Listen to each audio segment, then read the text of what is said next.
Our San Antonio Spurs have been named in yet another trade rumor. Now, this one would send a 7-foot versatile forward to play alongside the unicorn that is Wemby. We will break down this trade and talk about if we think it's worth the cost for the San Antonio Spurs, who we expect to be extremely active, not only in this upcoming NBA draft, but NBA free agency as well. What's good, Spurs Digest family? I'm Bryan Colbert, here to break down yet another trade rumor. And I understand we've heard some of y'all talk about it. Rumor after rumor after rumor. But you have to understand this is a good thing when you are a Spurs fan, because rumors mean that there is value, means that there are assets. And that is a great position to be if you are the San Antonio Spurs with two reigning Rookie of the Years and a healthy De'Aaron Fox. Before we break down this trade brought to you by Bleacher Report, I want to make sure you hit that subscribe button and hit the doorbell to be notified every single time we post, because as you know, Spurs Digest is dropping content after content. My guy Josh, my guy Keenan, they've been working, so make sure you do not miss any videos. We are dropping multiple a day, and it's all because we got nothing but love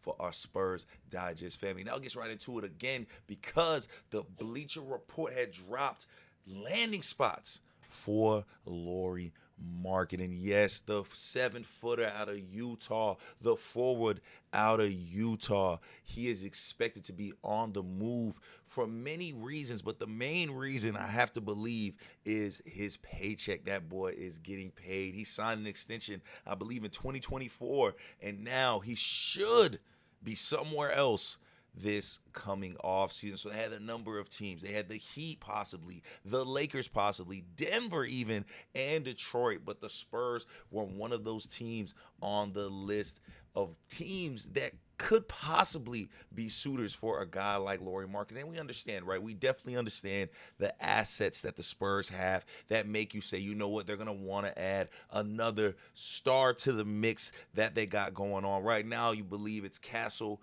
Wemby, and then, of course, Fox. And then after that, you're not really sure where everybody else lands in the mix. So when you see a team like that, you have to put them in almost every trade rumor. And Lauri Markkanen makes sense for a lot of reasons, but look at what they would expect us to give Utah in this trade. We'd give up Jeremy Sochan, Keldon Johnson, Harrison Barnes. Now, of course, all three of those is really two to get to Lauri Markkanen's contract, because it is a big one, and we'll talk about that in a second. I believe he made about $45 million last year playing for the Utah Jazz, and he's expected to make even more coming up, $46 million this year. So, of course, you have to add these guys together to get that, but then you also have to give up the number 14 overall pick.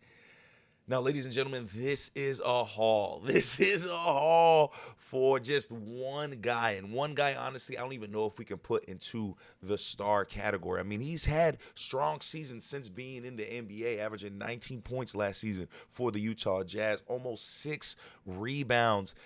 The kid can hoop. The kid can play. He can shoot over 41% on corner threes.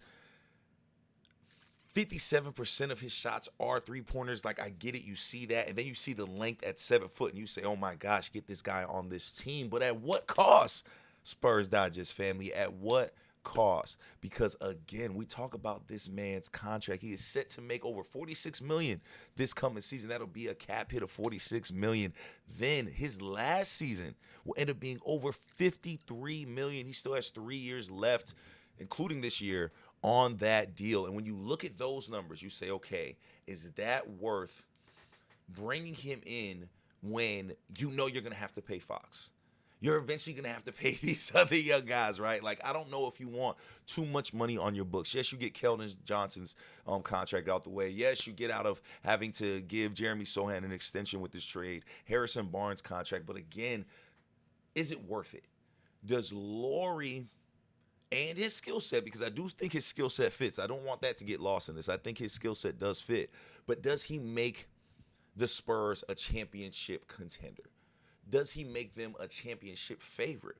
And I think I have to ask this question with any trade with the Spurs right now, because I do see value in these assets, and I don't just want to give them away just for anybody, just to try something out. Again, we have not really seen what this Fox Wemby pairing can truly do, right? Like, we have not seen this team healthy and together.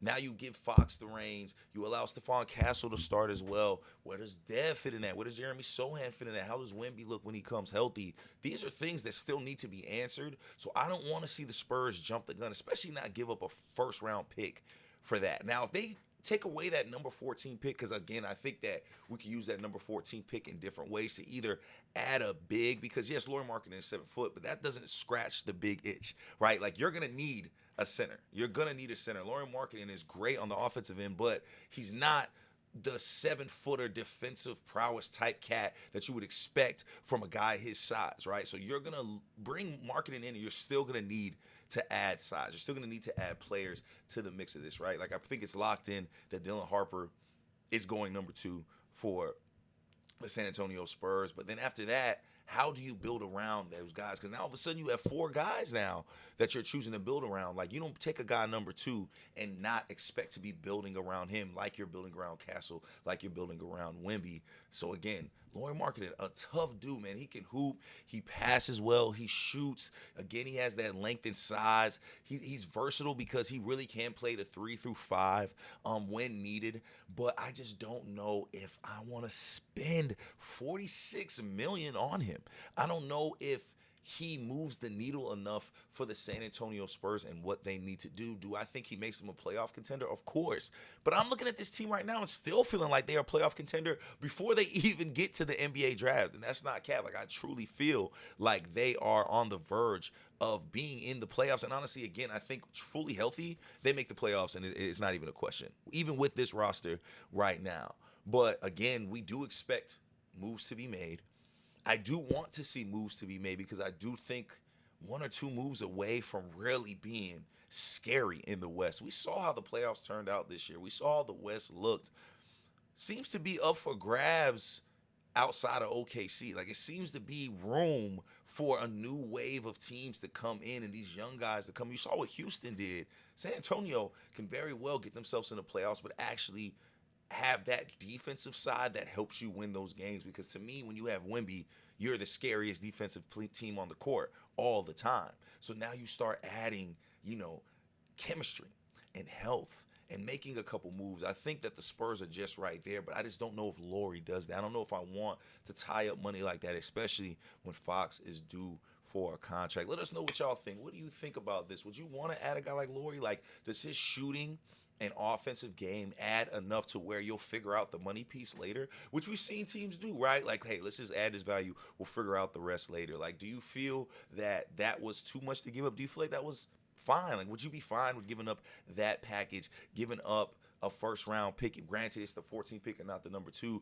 And then, of course, going Dylan Harper. Then what do we do, right? Like, let us know. We love hearing from y'all and y'all trade scenarios. We want to talk to y'all. We want to hear from y'all. Make sure y'all hit that subscribe button. Make sure you hit that doorbell to be notified every single time we post, because your Spurs Digest family is going to take great care of you, man. For Spurs Digest, I am Bryan Colbert. Until next time, I'm out. Go Spurs, go.